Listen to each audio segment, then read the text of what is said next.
चौथा अध्याय ज्ञान कर्म संन्यास योग। श्री भगवान बोले, मैंने इन अविनाशी योग को सूर्य से कहा था। सूर्य ने अपने पुत्र वैवस्वत मनु से कहा और मनु ने अपने पुत्र राजा इक्ष्वाकु से कहा।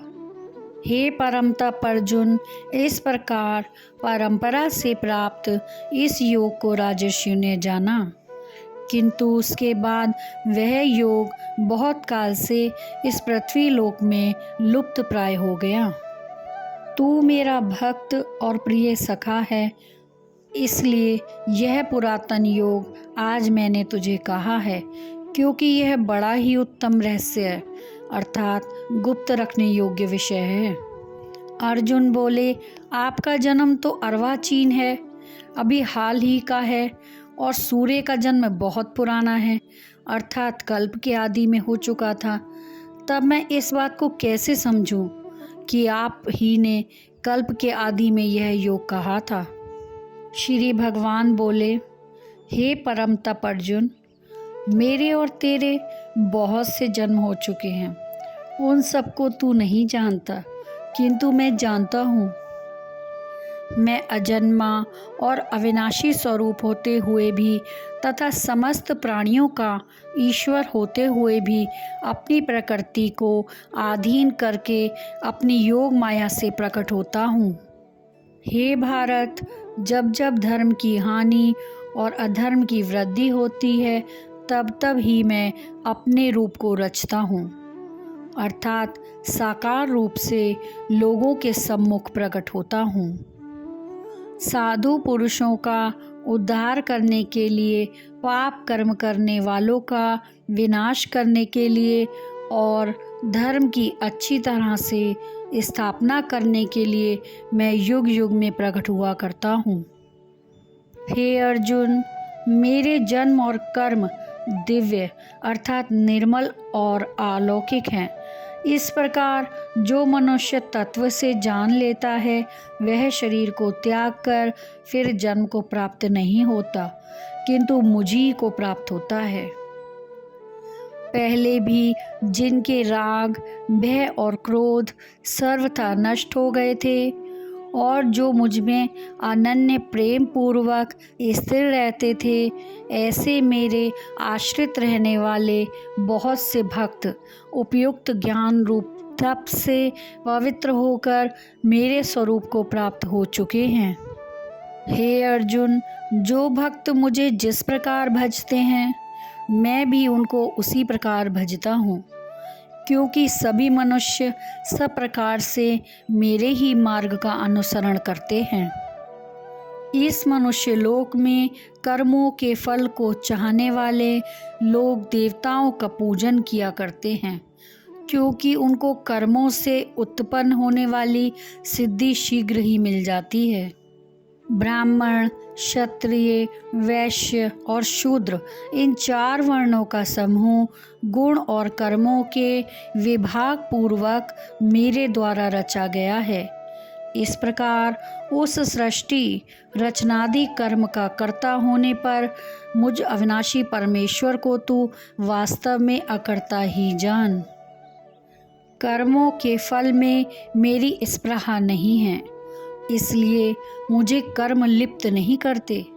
इस प्रकार जो मुझे तत्व से जान लेता है, वह भी कर्मों से नहीं बंधता।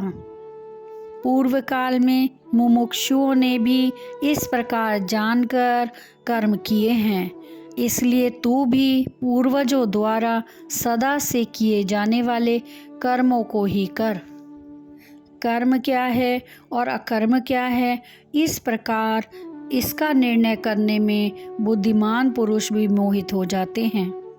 इसलिए वह कर्म तत्व मैं तुझे भली भांति समझा कर कहूँगा, जिसे जानकर तू अशुभ से अर्थात कर्म बंधन से मुक्त हो जाएगा।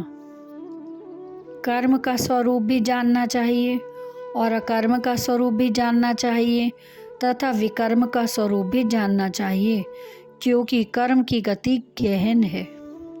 जो मनुष्य कर्म में अकर्म देखता है और जो अकर्म में कर्म देखता है, वह मनुष्यों में बुद्धिमान है और वह योगी समस्त कर्मों को करने वाला है। जिसके संपूर्ण शास्त्र समस्त कर्म बिना कामना और संकल्प के होते हैं तथा जिसके समस्त कर्म ज्ञान रूप अग्नि के द्वारा भस्म हो गए हैं, उस महापुरुष को ज्ञानी जन भी पंडित कहते हैं।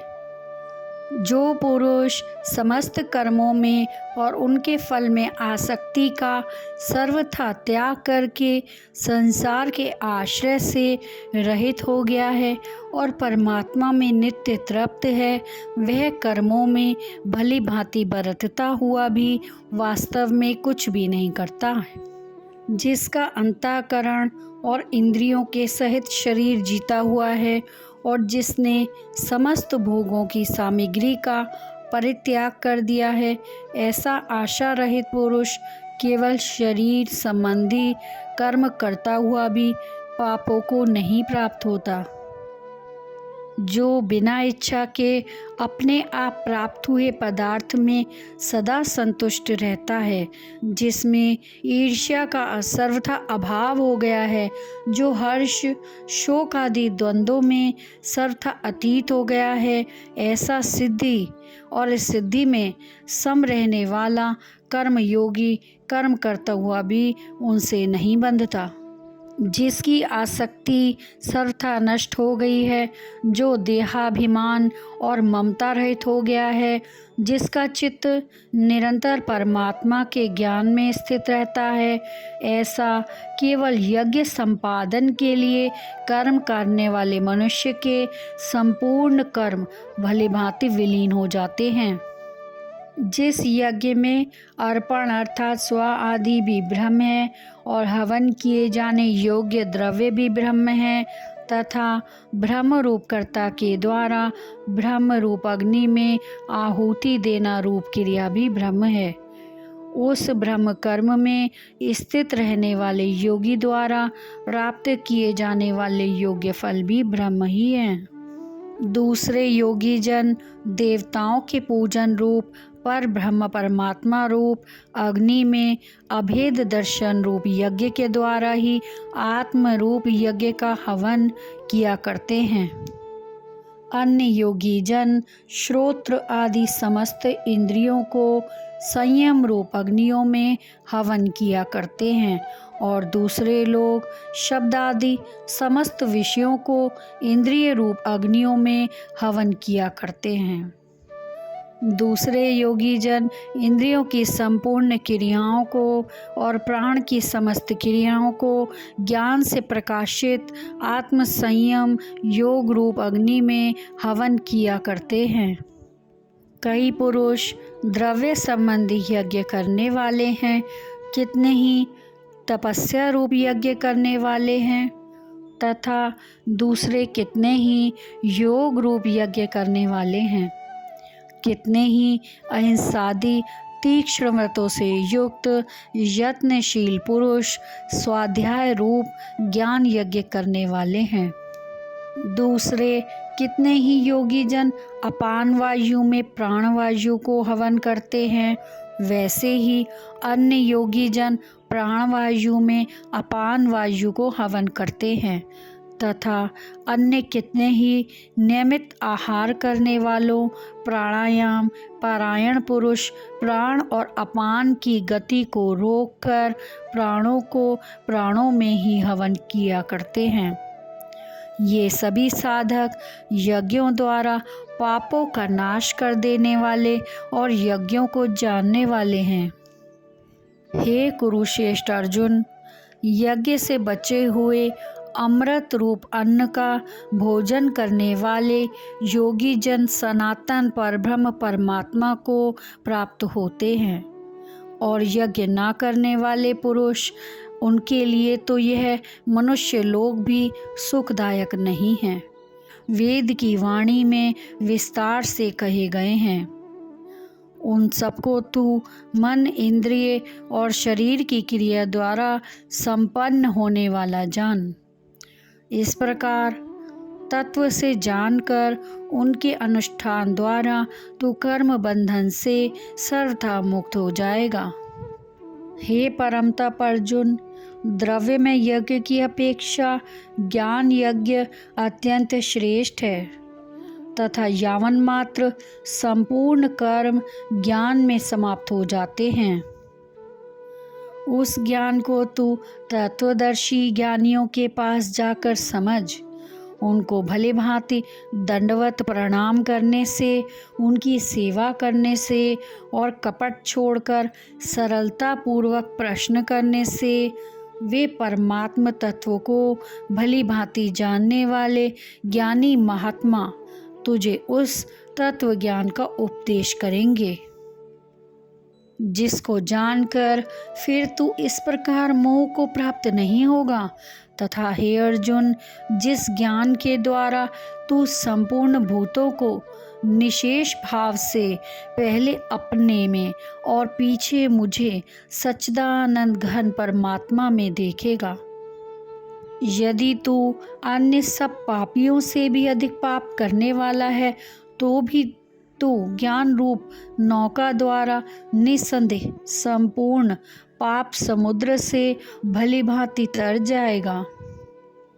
क्योंकि हे अर्जुन, जैसे प्रज्वलित अग्नि ईंधनों को भस्म कर देती है, वैसे ही ज्ञान रूपी अग्नि संपूर्ण कर्मों को भस्म में कर देती है। इस संसार में ज्ञान के समान पवित्र करने वाला निसंदेह कुछ भी नहीं है। उस ज्ञान को कितने ही काल से कर्मयोग के द्वारा शुद्धांतकरण हुआ मनुष्य अपने आप ही आत्मा में पा लेता है। जितेंद्रिय, साधन परायण और श्रद्धावान मनुष्य ज्ञान को प्राप्त होता है तथा ज्ञान को प्राप्त होकर वह बिना विलंब के तत्काल ही भगवत प्राप्ति रूप परम शांति को प्राप्त हो जाता है। विवेकहीन और श्रद्धा रहित संशय युक्त मनुष्य परमार्थ से अवश्य भ्रष्ट हो जाता है। ऐसे संशय युक्त मनुष्य के लिए ना यह लोक है, ना परलोक है और ना सुख ही है। हे धनंजय, जिसने कर्मयोग की विधि से समस्त कर्मों को परमात्मा में अर्पण कर दिया है और जिसने विवेक द्वारा समस्त संशयों का नाश कर दिया है, ऐसे वश में किए हुए अंतःकरण वाले पुरुष को कर्म नहीं बांधते। इसलिए हे भरतवंशी अर्जुन, तू हृदय में स्थित इस अज्ञान जनित अपने संशय का विवेक ज्ञान रूप तलवार द्वारा छेदन करके समत्व रूप कर्मयोग में स्थित हो जा और युद्ध के लिए खड़ा हो जा।